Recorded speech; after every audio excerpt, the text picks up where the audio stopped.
Il-Pulizija resqet fil-qorti Kolombjan ta' 43 sena li jgħix l-imsida brabta maqtil makabru ta' raġel ieħor li nstab f'Bagalja f'Taslima. Il-vittma huwa maħsub li huwa wkoll Kolombjan ta' 50 sena.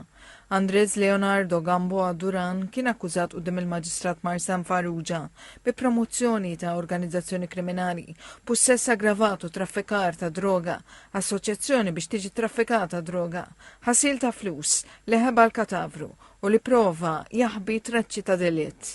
Fawla mimlija nies, fosthom preżenza qawwija ta' pulizija, l-akkużat dera ċitat waqt li traduttur kienet qed tispjegalu l-akkużi.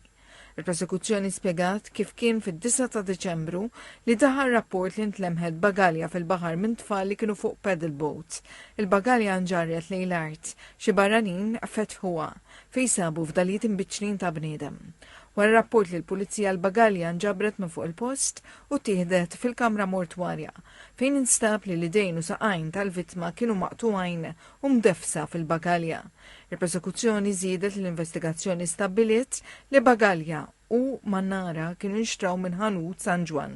Bil-Pulizija tasal għal-akkużat kemm minħabba li fil-bagalja kienet hemm irċevuta tax-xirja u kif ukoll permezz ta' filmati elevati minn kameras tas-sigurtà.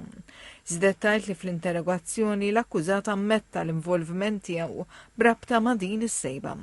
L-akkużat Janika Barbara Sant li qed tidra l-akkużat ma kontestax l-arrest u qalet l-akkużat kienet iwieġeb mhux ħati huwa baqa' miżmum taħt arrest bil-Maġistrat Farrugia torna wkoll li friżar tal-assi tiegħu.